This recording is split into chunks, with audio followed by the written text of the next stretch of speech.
Ngayon hindi na. Good morning mga idol. Ayan, meron tayong gagawin. Idol, taga saan idol? Taga San Juan. Ayan, sa San Juan, mga tropa natin doon sa Macdo Toda, mga lodi oh. Pilaan po ng Macdo Toda, San Juan, Batangas. Yan, ang issue nito, puro City 125 yung ginagawa natin, sunod-sunod. Ito mga lodi oh. Wag patay muna natin yung susi. Pag pinadyakan, dulas, yan, dulas.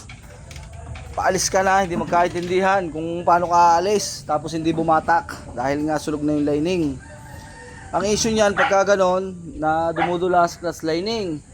Siyempre pag nakalas natin yan, malalaman pa natin kung may tama yung pinaglalagyan ng class lining. Kasi kung hindi papalitan yun at may tama, mauubos ulit ang class lining. Ano? Mga tanong na mga nasa comment, bakit nasusunog ang lining? Sa traffic po yan mga lodi. Kalimitan, napipiga ang clutch. Nakatigil tayo, naka-primera or naka-segunda, hindi natin nire-release. Kumbaga, panayang ikot ng clutch wheel o yung clutch lining natin, nakatigil siya, yun, doon ang uupod.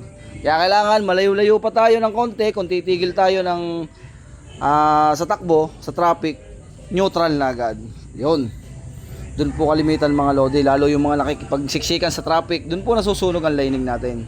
Sa ahon, pigang-piga naman ang clutch, nag-half clutch. Kaya iwasan po natin yan mga lodi. O ito na mga idol, nakalasan natin. May itim na ngayon langis oh, dahil gawa ng lining. Ngayon, bago kayo magpalit ng lining kung sliding, i-checkin nyo yung clutch hub. Ito yung clutch hub natin oh. Mga lodi oh. May tama, ubos, may talas oh. Tapos yung clutch wheel, ganun din.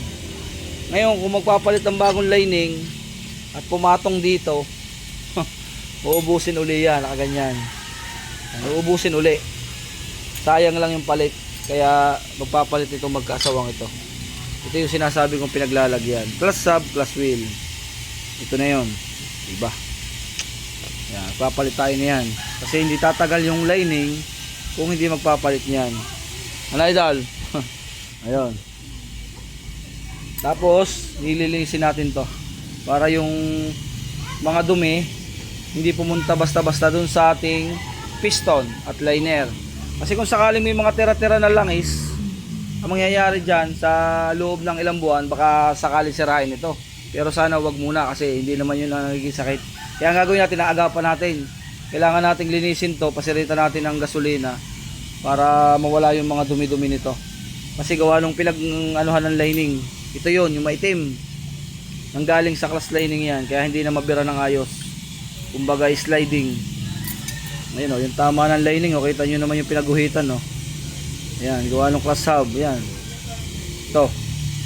Ayan o, ito mo, ubos yung tabi. Ayan o, yung tabi yun o.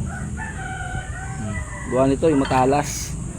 Kaya hindi talaga tatagal ang lining. Kung sakaling papalitan, tapos hindi pinalitan yan, saglit lang yan, baka 3 araw, slide na uli. Ayan mga lodi, papalit tayo nun. Okay pa naman tong pressure plate, wala naman tama ito, okay pa yan. Yun lang papalitan natin, lining at clutch hub, clutch wheel, yung dalawang yan.